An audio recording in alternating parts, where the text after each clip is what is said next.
자, 그 첫 번째 방광의 그 순간, 그 빛도 굉장했죠. 여러분들 다 아시겠지만 처음에는 문면 치간의 광명이다. 우리 문면이라고 하면 어디 입을 얘기합니다. 입과 치간, 치아 사이에서 빛이 방광, 빛이 나오더라 이겁니다. 그걸 본 대중들의 느낌이 어떨까요? 딱 질문하자마자 부처님께서 대답은 안 하시고 광명을 비추시기 시작하는 거예요. 그게 얼마나 긴장되고 환희심이 나겠어요. 마치 오케스트라 지휘자가 연주하기 위해서 주인공을 탁 들었을 때 그 순간인 거예요.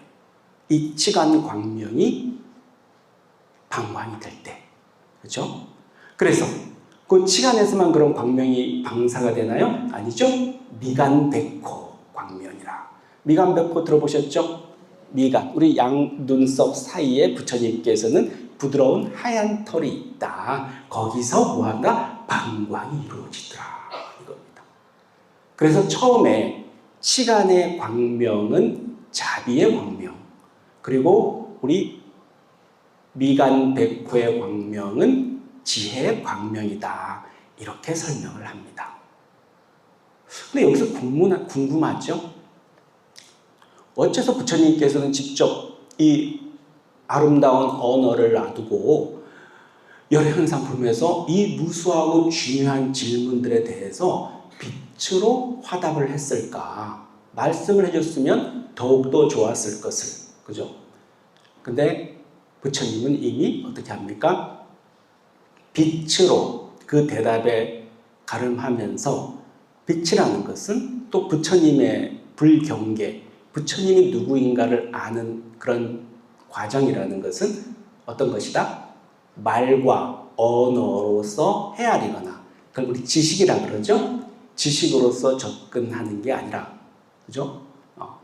즉, 실천적 체험으로서 들어간다는 암시를 보여주는 겁니다. 그 내용들은 또 그 다음에 또 이어지기도 하죠. 딱 보니까 이제 그 위대한 마음가의 질문을 딱 했는데 부처님께서 언어로 말씀하시지 않고 계속 빛으로 다양한 방식으로 황홀하고 장엄한 광경을 놔두시더라 이겁니다. 그때 보니까 여러분들 승은보살이 그 광경을 보고 얼마나 황홀했겠어요. 그래서 너무 감사하고 고마워서 개송을 지어 바칩니다. 여러분들 많이 보셨을 거예요. 불신충만 어법게. 거기서 주변에서 많이 봤죠? 보현일체 중생전, 수연부가 밀구주, 이양처차 보리자. 법신의 작용은 있고 여러분들의 그 법신의 작용이 각각의 근기와 상황과 여러분들의 처지에 따라서 다양한 방식으로 여러분들 앞에 나타나긴 하지만 그 모습들이 항상 움직이고 항상 가변적이고 항상 잠정적으로 드러나는 것 같지만 사실은 어떻더라? 그것은 동정일려다. 항상 움직이는 가운 속에서도 그 깨달음의 자리는 그대로 지키고 계신다 이겁니다. 그게 승은보살이 부처님께 바쳐 올린 개송의 내용입니다. 그래서 그 다음으로 자연스럽게 넘어가는 게 보현삼매품이 나옵니다. 보현삼매품도 또 대단히 중요하죠. 우리 여기 계신 보현보살님, 그죠? 보현보살님이 어떤 분이라고요? 구체적 실천엔 덕행의 화신, 그죠? 그러니까 사실상 우리 화엄경의 주인공이라고 해도 과언이 아니신 분입니다. 첫 번째 세주묘원품에 설주로 등장하셨다가 또 나옵니다. 근데 그 또 보현삼매품의 모습으로 나와요. 보현삼매품의 첫 시작 기억나세요? 그때 보현보살 마하살이 열애 앞에 연화장 사좌자에 앉아 부처님의 위신력을 받들어 삼매에 들어갔다. 이렇게 나오죠. 이렇게 시작되죠. 제가 이렇게 머리가 좋지가 않아요. 이걸 왜 외우느냐. 이게 전부기 때문에 그래요. 자, 부처님께서 계신데 보현보살이 삼매에 들어가는 내 얘기를 합니다. 그래서 보현 삼매품이잖아요. 자, 우리 아까 열애 현상품은 도대체 부처님은 누구입니까? 당신은 누구신가요? Who are you? 해서 물어보는 거예요. 자, 그러면 이제 누군지는 알았어요. 그러면 우리 보살님 화엄회상의 대중들은 어떤 마음을 낼까요? 저는 어떻게 하면 부처님 세계에 갈 수가 있습니까? 이 질문을 하는 거죠. 그에 대한 대답이 보현 삼매품입니다.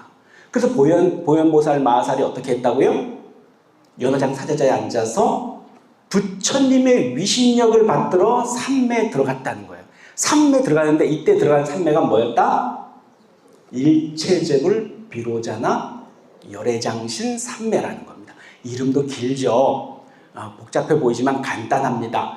뭐가 간단하냐? 비로자나 부처님과 하나가 되는 삼매가 비로자나 장신, 열애장신 삼매입니다. 지금 설법, 강설을 하는 제가 있고요. 귀 쫑긋해서 마음을 다해서 집중해서 듣는 여러분들이 있고요. 부처님의 세계가 이 세계가 합쳐지면 뭐다? 그 세계가 바로 비로자나 삼매라는 거예요. 아시겠습니까? 보현보살님은 뭘 보여주셨다? 그 비로자나 열애장신 삼매가 아니면 뭘 할 수가 없었다? 부처님의 세계로 들어갈 수가 없었다는 거예요.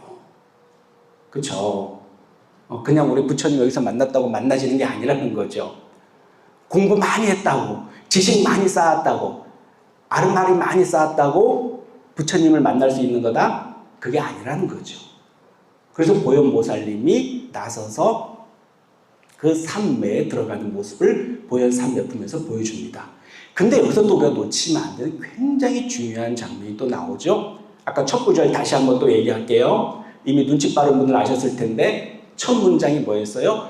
부처님의 위신력을 받들어서 라는 부분이 나오죠. 보현보살님이 삼매에 들린다 그래도 삼매에 못 든다는 거예요. 적어도 비로자나 삼매는 못 들어. 어떻게 해야 들 수 있다? 부처님의 위신력을 받들어야 된다는 거예요. 그 부처님의 위신력을 받든다는 의미가 뭐냐? 바로 비로자나 부처님의 본원력. 본원력이라는 건 부처님의, 비로자나 부처님이 갖고 계셨던 원래의 힘, 지위, 가피력과 함께 기본적으로 또 뭐가 필요하다? 너의 서원과 행원, 구체적 실천행을 하겠다는 결심과 실질적인 행, 구체적인 바라밀 행이 있었기 때문에 부처님의 위신력을 받들 수가 있다는 거예요. 그 삼매에 들어가는 구체적 방법론을 지금 제시해주고 있잖아요. 그죠? 대단하잖아요. 그렇지 않아요? 그래서 나오니까 어때요? 보현보살 마하살이 그 공덕과 회양이 얼마나 대단하냐 하면 같이 일시에 보현보살 마하살이 삼매에 들었더니 어쩌더라? 다른 수행자들, 다른 보살 마하살들도 그 보현보살 마하살 때문에 같이 어떻게 됐죠? 삼매에 들 수 있게 됐고 또 삼매에서 나오니까 또 어떻게 됐어요? 그 삼매의 이익을 또 다른 대중들까지 다 같이 나누어 가질 수 있었다라는 얘기가 나오죠. 자, 그래서 여러분들 딱 보고 나서 이제 궁금한 게 또 뭐였습니까? 첫 번째, 아까 열애현상품은 부처님, 당신은 누구십니까? 물어봤고, 두 번째, 보현 삼매품에서는 어떻게 하면 부처님을 만날 수 있습니까? 이렇게 또 물어봤고, 다음 읽었던 게 여러분들 다음 못 읽었지만 세계 성취품을 봉독하셨습니다. 뭐 간단해요. 세계는 도대체 어떻게 이루어졌냐 이거죠. 세계는 어떻게 이루어졌습니까 도대체? 그런 궁금증 한 번씩 다 하지 않았나요 여러분들? 자, 여기서 간단해 보이고 건조해 보이지만 굉장히 중요하고 깊은 이야기가 숨어 있습니다. 자, 우리 간단히 우리가 어렸을 때 배웠던 생각 한번 해볼까요? 현대 과학에서는 우리 이 세계가 어떻게 만들어졌다고 하나요? 이거는 종교적 상상력이 아니라 진짜 상상력이 필요합니다. 우리 이 우주가 생겨난 것은 언제라고요? 138억 년 전이랍니다. 상상이 안 가요? 이런 얘기할 때 우리 보살님들한테 힌트 하나 주죠. 우리 학인들한테도. 이거 돈으로 환산하면 다 기억나요. 138억 년 전. 그죠? 138억 년 전, 상상도 못하게 먼 옛날이죠. 그때 점이 하나 있는데 그 점 안에 시간과 공간, 물질과 에너지가 전부 다 어마어마한 밀도와 압력과 열로 응축되어 있는 점이 있었다는 거예요. 그것을 물리학에서는 특이점이라고 합니다. 근데 이게 너무나 고온이 되고 너무나 고밀도가 되고 엄청난 압력이 가해지니까 어떻게 되더라? 빵! 터지더라 이거죠. 그걸 대폭발, 빅뱅이라고 하잖아요. 그거를. 빅뱅. 아시죠? 빅뱅이 일어났어요. 그래서 갑자기 없었던 시간과 공간이 생겨나기 시작합니다. 그래서 급팽창을 한 거죠. 그래서 이 우주라는 공간 안에 수소나 헬륨 같은 아주 간단한 원소들이, 원자핵들이 생겨나기 시작했다 그럽니다. 벌써 포기하시면 안 돼요. 좀만 따라오세요. 자, 수소, 헬륨 막 돌아다니고 있어. 막 돌아다니고 있는데요. 이제 빵 터졌으니까 너무 뜨겁잖아요. 온 우주가. 그러다가 이제 인해식기 시작합니다. 그 과정 속에서 이 원자들이 부유하고 돌아다니다가 보니까 전자 같은 것들을 삼키기 시작해요. 그러니까 이 전자 안에는 뭐가 있더라? 빛 광자들이 있어요. 빛 광자. 빅뱅이 일어나고 난 다음에 우리 우주는 지금 같은 우주가 아니라 마치 여러분들 걸쭉한 죽이나 수프처럼 돼 있었다 그래요. 신기하죠? 그런데 시간이 지나면서 식기 시작하고 아까 들어갔던 어떻게 해요? 그 걸쭉한 그 우주가 빛이 파장이 온 우주에 퍼지기 시작하면서 어떻게 되더라? 우주가 투명해지기 시작했다 그럽니다. 그리고 그때 나온 빛이, 그 최초의 빛이 물리학에서, 천문학에서는 우주 배경 복사라 그래요. 그게 138억 년 전에 이 우주가 어떻게 시작됐는지를 우주 전역에서 다 관측할 수 있어요. 지금도. 그 노벨상 수상자들이 그걸 하잖아요. 그게 사실이란 얘기죠. 그 사람들 그 관찰에 의하면. 그래서 또 시간이 지났죠. 그 가스 구름이 생겼어요. 가스 구름이 우주공에 돌아다니다 그 가스 구름이 또 어떻게 되나요? 중력에 의해서 뭉쳐지기 시작한다는 거죠. 또 뭉쳐지다 보니까 이게 또 열이 발생하고 그 속에서 마치 핵폭탄처럼 핵융합이 발생합니다. 그래서 어떻게 됩니까? 최초의 별이 생겨나기 시작한 거예요. 그래서 별이 생겨나니까 은하가 생겨나고 또 우리 우주 안에 밤하늘에 반짝이는 별들이 무수하게 생겨나기 시작한 거죠. 그게 별의 탄생입니다. 근데 그 처음에 생겼던 최초의 별들은 수명도 짧고, 그죠? 굉장히 무거웠다 그래요. 그래서 얼마 못 살고 별들이 사라집니다. 폭발해서 죽음을 맞이하는 거죠. 그것을 초신성, 슈퍼노바라고 합니다. 그럼 그 별이 폭파가 됐어요. 그 폭파되니까 이 우주 공간에 뭐가 들어가죠? 탄소나 산소, 철 같은 무거운 물질들이 잔해가 우주 공간에 쫙 펼쳐집니다. 무주 다 먼지가 되고 가루들이. 상상이 가요? 그 가루와 먼지들, 잔해들이 모여서 태양계가 만들어집니다. 그리고 45억 년 전에는 우리가 살고 있는 지구가 만들어지고 태양계가 만들어지는 거죠. 이게 바로 그 칼 세이건 교수의 코스모스에서 이렇게 설명을 합니다. 그 칼 세이건 교수는 그래서 결론적으로 뭐라고 얘기하느냐? 이렇게 얘기를 합니다. 우리는 별의 먼지로 만들어졌다. 이렇게 얘기를 해요. 우리는 별의 먼지로 만들어진 존재라는 거예요. 우리가 볼 때 하물며 우리의 흙 하나, 알갱이 하나, 물, 우리의 주변의 모든 존재하는 사물들조차도 그 분자 하나하나, 원자 하나하나가 뭐다? 138억 년 전까지의 그 험난하고 다사다난했던 역경과 여정, 역사를, 서사를 안고 있다는 거죠. 자, 그럼 화엄은 뭐라고 얘기를 할까요? 우리가 무수하게 많은 신화나 다른 종교들은 보면 어떤 창조자가 있어서 이 세계를 만들었다고 합니다.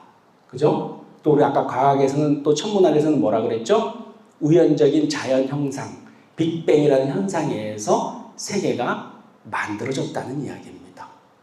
근데 화엄에서는 우리 여러분들이 방금 읽었던 세계 성지품에서는 뭐라는 얘기를 하는 건가요? 세계가 이루어진 10종 인연, 10가지 인연에서 쭉 얘기하고 세계가 이루어지는 구조에 대한 10가지 화엄해 10종 인연, 10종사 여러분 다 읽으신 거예요. 그 내용이 뭐다? 어떤 내용이다? 이 세상이 이루어진 인연은 첫 번째, 자 이거는 잘 기억해 두셔야 돼요. 뭐 때문에 이 세상이 만들어졌는가? 비로자나불의 본원력은 기본이고, 그건 당연히 기본이고, 두 번째, 여기서 중요하죠. 보살들의 동업 성근. 이 세상은 보살들의 서원과 같은 업을 가진 사람들의 선근을 통해서 착한 씨앗, 즉, 이 모든 중생들을 이롭게 하겠다는 그 보살들의 서원, 그것으로 이루어졌다는 겁니다. 거기 플러스 마지막 뭐가 나오죠? 중생들의 업력까지가 포함되는 겁니다. 이 세상이 어떻게 만들어졌다고요? 보살들의 동업 성근, 서원, 수행력으로 이 세상이 만들어졌다는 거예요. 또 플러스 중생들의 업력에 의해서 이 세상이 만들어졌다는 겁니다. 중생들의 업력, 지금 여러분 보시면 알죠? 지금 전 세계가 지금 전쟁 중이죠. 사실상 중생들의 업력이 그러하니 이 사바세계 또한 뭐죠? 전쟁터가 돼 있는 거예요. 지금. 근데 우리 보살들은 어떻게 해야 됩니까? 그러면 이 세상을 뭘로 만들어야 돼요? 연화장 세계로 만드는 거죠. 연화장 세계로. 놀라운 얘기 아닙니까? 이 세상은 빅뱅에 의해서 만들어진 것도 아니고 창조자에 의해서 다른 신에 의해서 만들어진 것도 아니라 보살의 서원과 원력, 중생의 업력에 의해서 만들어진 얘기다. 이 세상이 그렇다는 거예요. 그게 세계 성취품, 이 세계가 어떻게 이루어졌는가에 대한 화엄경의 대답입니다. 아시겠어요? 자, 열의 현상품, 부연 삼매품, 세계 성취품의 이야기는 우리의 지금 기존의 고정관념하고 다 달라져요. 뭐죠? 첫 번째, 열의 현상품은 부처님이 계시니까 엄청난 분이 저렇게 지금 저렇게 황홀한 신비한 현상이 벌어지고 있구나. 우리가 구경꾼으로서 방관자로서 이렇게 구경하는 게 아니라 뭐다? 그 열의 현상이 어디에 일어나고 있다? 여러분들 각자의 마음속에서 열의 현상이 일어나고 있다는 거예요. 우주 쇼를 구경하듯이 보시지 마시고 우리 내면에서의 열의 현상에 주목하시라. 내 내면의 법신에 주목하시라는 얘기입니다. 그리고 그 부처님, 내면의 법신을 만나는 통로, 경로는 어떻게 해야 된다? 열의 장신 3매에 들어야 되는데 그 열의 장신 3매는 또 뭐더라? 부처님의 가피력과 여러분들의 행원력이 합쳐져야 위신력을 받들 수 있다 이겁니다. 그렇죠? 그리고 이 세계는 또 뭘로 이루어졌더라? 보살의 서원, 여러분들의 서원에 의해서 이루어진다는 겁니다. 여러분들이 지금까지 알고 있었던 것하고 다르죠? 자, 오늘 3품이나 되는 무려, 그죠? 하지만 너무나 중요하고 한 품 한 품이 그 메시지와 그 무게, 그 울림이 굉장한 이야기들입니다. 부디 오늘 끝났으니 이제 빨리 넘어가지 마시고 어떻게 해야 된다? 한 2주 동안 한번 내가 그때 봉독할 때 느낌하고 이제 강서를 듣고 나서의 또 보이는 시야가 또 달라질 수도 있어요. 그 속에서 또 여러분만의 또 견해를 또 세우시길 바라고요. 자, 시간이 다 된 것 같습니다. 상품에서 할 얘기는 많고 준비한 내용이 많았는데 속칭 말하는 엑기스만 뽑아서 이렇게 전달해 드렸어요. 부디 가시는 길 편안히 안전하게 돌아가시고요. 부처님의 가피로 아무 일 없이 다음 2주 뒤에도 건강한 모습으로 또 같이 만날 수 있기를 기원합니다. 감사합니다. 성불하십시오.